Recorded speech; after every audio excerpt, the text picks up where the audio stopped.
Hello, friends. Today, we are talking about how to introduce yourself or introduce someone, and we will talk about the verbs that we need when we introduce ourselves or introduce someone. I'm going to bring up my next list of verbs, which is list number 3. So I'm compiling a list of 1,000 Arabic and English verbs that we need for everyday conversation, that we need in everyday life.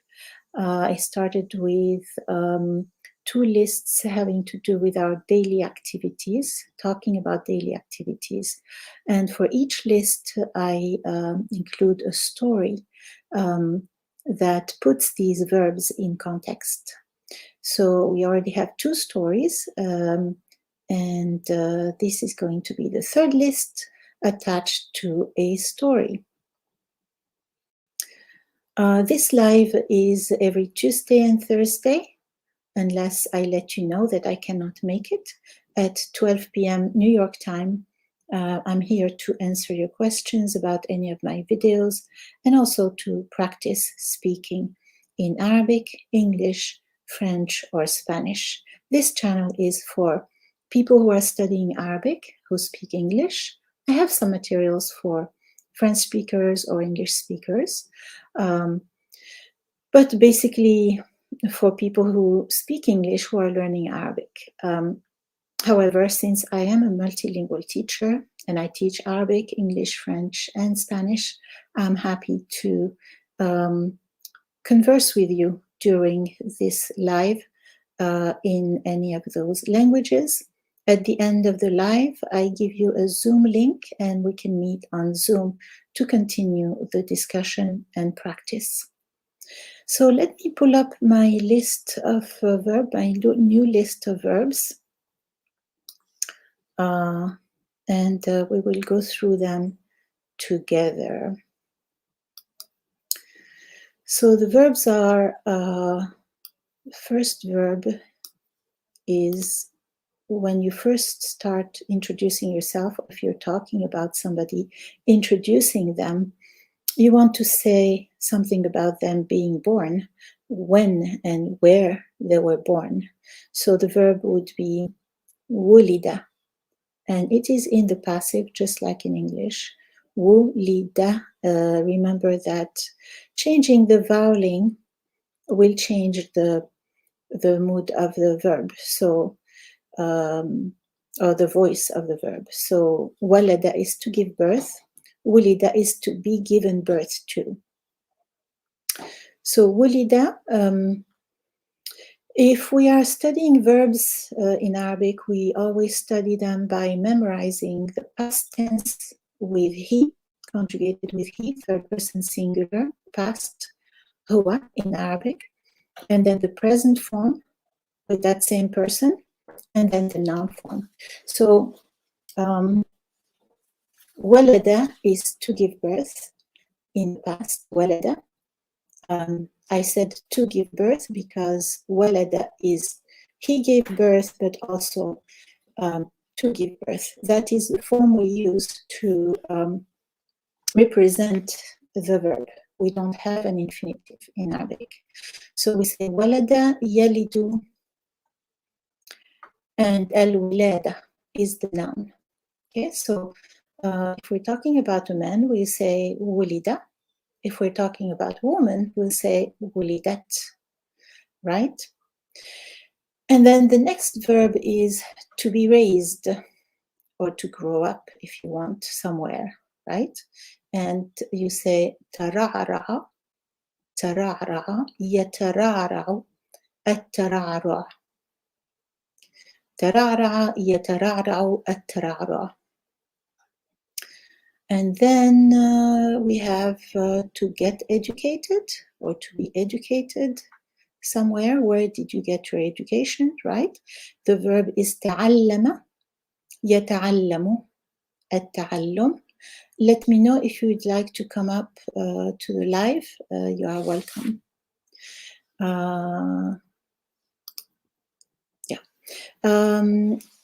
And so that's the verb you use to express where somebody was educated. And then to get married is تزوج يتزوج التزوج. Okay, moving on to the next part of this list, which is طلق, which is to divorce someone. And to be divorced is تطلق. We usually use the first form, طلق, about a man. So the man is usually the one who divorces. And تطلق for females, women are the ones that are divorced, at least traditionally in the Arab culture. This is changing, but I wanted you to know the difference between the two. So if it's the woman that divorces the man, then you say طلقته. You can use the first form. So طلق يطلق الطلاق. تطلق يتطلق التطلق.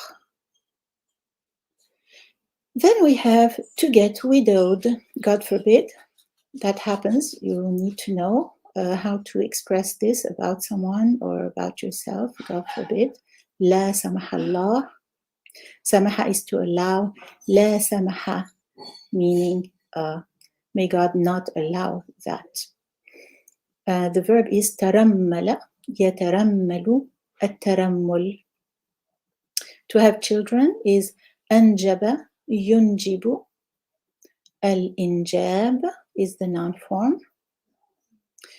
To get your children married is زوج يزوج التزويج.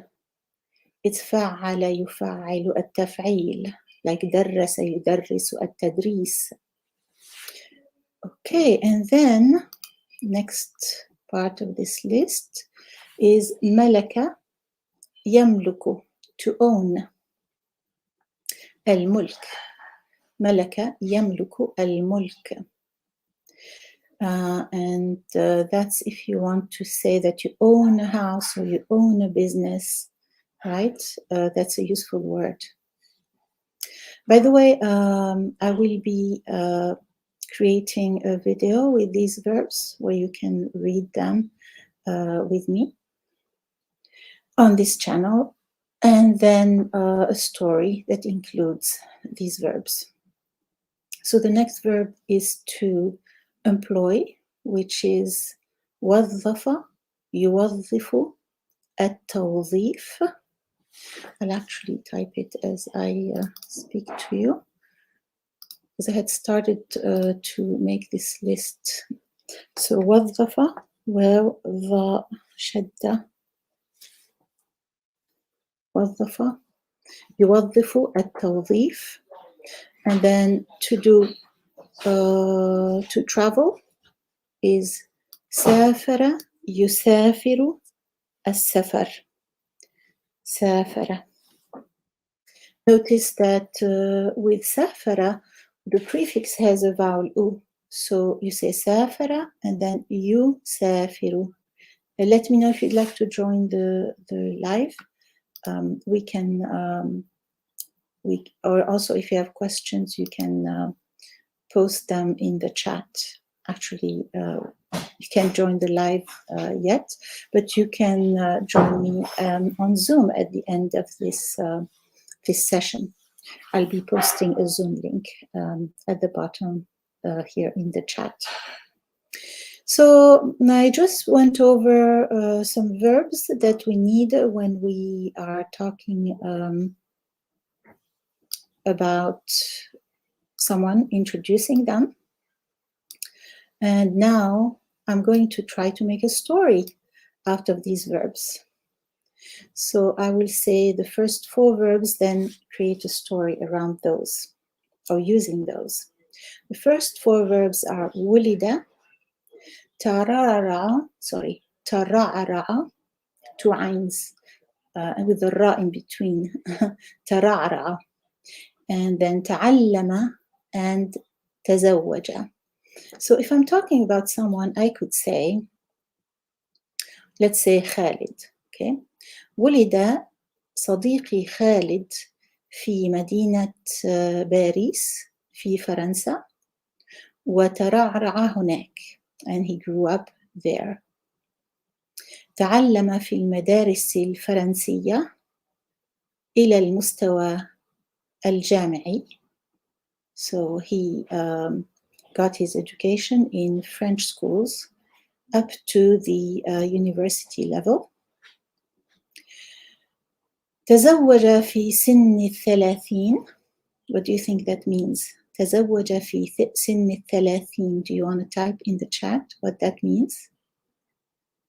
تزوج في سن 30. Okay, that means he got married at the age of 30. Moving on to the next, do you have any question about what I just said? You can type your question in the chat. I'll be happy to answer it. And by the way, in the Zoom session that follows this 15-minute live, we can practice speaking in Arabic, English, French, or Spanish, introducing somebody using these verbs. Okay, no question. Moving on to the next list. Next list is طلق or تطلق, depending on who's being divorced or who's divorcing. And then ترمل, أنجب, and زوج. طلق زوجته في سن 45. And that means that he divorced his wife at the age of 45. ولم يترمل, he did not become a widower because of course he divorced his wife unless she died later, and then is he still considered a widower? I guess he is. Okay, and then we can say أنجب 3 أولاد, he had 3 children. أكبرهم عمره 15 سنة, the oldest of which is 15. أكبرهم, the oldest of them, we say, عمره 15 سنة, is 15 years old. لم يزوج أولاده بعد. What does that mean? لم يزوج أولاده بعد. You can type the answer in the chat if you want. So he did not get his kids married, or he did not, in other words, his kids did not get married or have not gotten married. Next list of verbs is ملك, وظف, كتب, and سافر. Not كتب, sorry. ملك, وظف, and سافر. So ملك يملك is to own. يملك خالد شركة سيارات كبيرة. What does that mean? يملك خالد شركة سيارات كبيرة. Khalid owns a large car company. Okay, and the next verb is وظف. Would you like to make a sentence with that verb? No? Okay, so I'm going to put a link to the Zoom session if you would like to join me.